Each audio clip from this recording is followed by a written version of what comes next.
so much for joining us today, where we are discussing sexual harassment. And this segment, we are going to talk about sexual harassment inside the workplace. Trudy Simmons, you know, we started with the incest within the home, then we went on to the child in school now and still has to experience those type things. But now they get on from the schoolroom into the workforce. It seems to never stop. Threats of termination, uncomfortable verbal, physical force. It's just a cycle. It's just out of control. And they say 1 in 3 women are sexually harassed at work. And I think sexual harassment, you got to think about it because it's different for each person. They could do it through a text. They could do it through, I mean, all social media now, they can do it outside of work, threatening you at work, you know, for sexual favors to keep your job. But, you know, I think it's slowly starting to come out into media because we hear about it all the time now. Leaking, but I still think women are still afraid to come out and speak what's really happening for fear of rejection and termination. You know, in all fairness to men too. Right. They get it too. Men can get it too. There's an example of in the Bible of Joseph 1 in 10 and men Potiphar's wife. experience Do you remember Joseph and Potiphar's wife? He was on the job. That was horrible. She came out. I hate that story. So there's an example of that. But you know what? You can She grabbed his coat on the way out, didn't she? On the way out, he took off. To prosecute a case against him. Exactly right. But you know, the Me Too campaigns, the marches in the streets, you can have all these things that bring awareness to it, but only Jesus Christ can heal. Only Jesus Christ is the one who can stop a predator or someone who is committing the sexual harassment and heal the person who has been the victim. You know that most women in the workplace don't even know the policy on reporting it or who to report it to. Well, Cameron and I was talking about this earlier, and I'm not going to, you know, divulge the place of business, but I was sharing with him earlier today about an experience I had when I went to an appointment recently, and I felt I was sexually harassed by the person that was assisting me.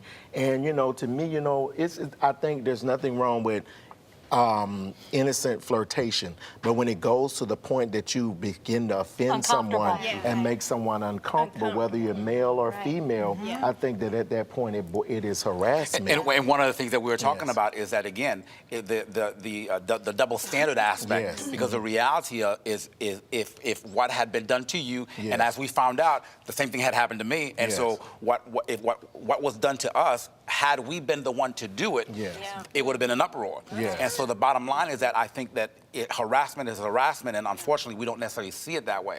But also what I see happening in society right now with the whole Me Too and Time's Up and all those kind of things too is we have to be careful, because now you don't have to have proof.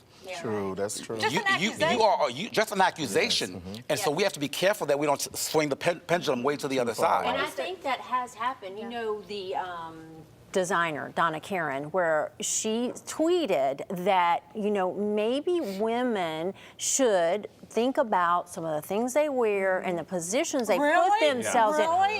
She was attacked. I'm surprised there's still flesh on her bones because everything came at her of, you know, how dare you? It's called victim shaming, that she was a victim shamer, and everything she said made sense. And it didn't deny that what had happened was wrong, but it's like, okay, now we can't go so far down the other road that we just lose sight of reality. Think about Vice President Mike Pence, how he was shamed because he made he said a stand for righteousness. He said, I'm not even going to ride. I'm not going to put myself in that position of riding in a car with another woman. And think about that. I mean, think about going for drinks after work. You would think there was a time where that was valiant, where that was noble. And you know what I'm saying? That the society looked at it as being valuable. I used to work at a company, and one of the owners of the company, he's like, I'm not even going to ride in an elevator alone with a female because I don't ever want that to be for something to go wrong. Again, didn't he tell us in his words,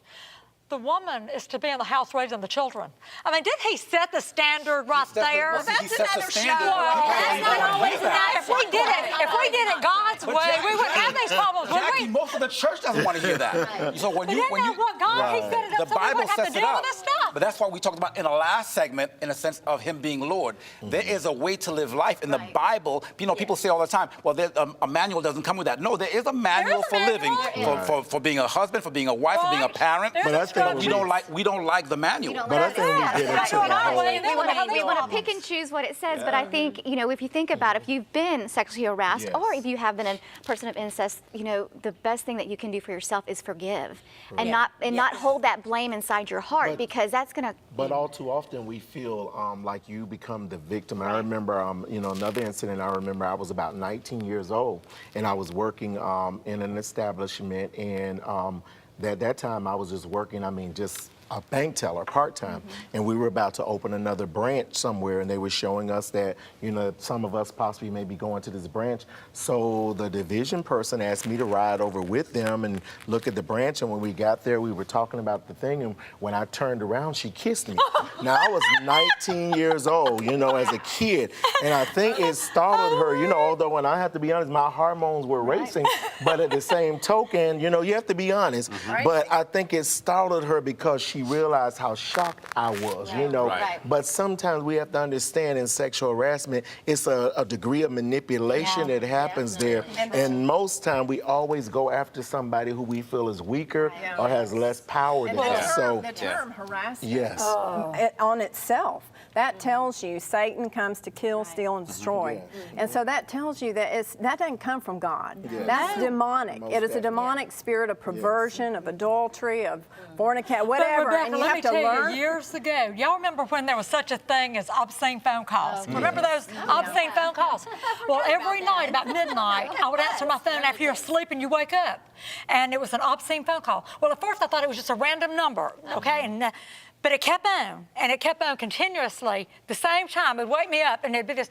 And then I was at work one day, and the same person, I had no clue who it was, came by my desk and whispered in my ear the same thing that was coming on these phone calls, and I knew who it was. So guess what I did? It scared the life out of me. I went and reported it, and guess what happened to him? Nothing. And then I was scared to go back to work. But see, it's the same thing. Watch what happened when Lee spoke about the deal of I turn around and she kissed me, and we have a tendency to look at that and laugh about it. But we don't want to be harassed either. And it is harassment when it happens to us too. But we're not taken seriously as if, because I'm a male, obviously that's what I want. And it's not true. But that's when we have to learn to employ the weapons of our warfare that are not carnal. If you can't get justice from man, God is a God of justice.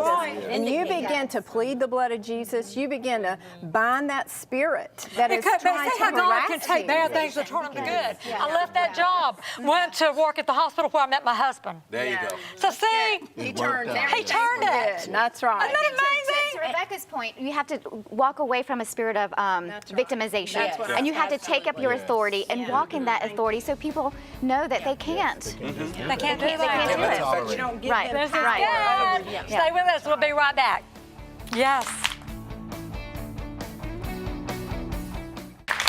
Thank you so much for watching The Christian View today. And again, let me urge you to check out our website, thechristianview.tv. Please go read the Christian View blog. They're awesome. The magazine is getting ready to release this winter issue with Cameron and his wife on the cover. Beautiful. We'll see you next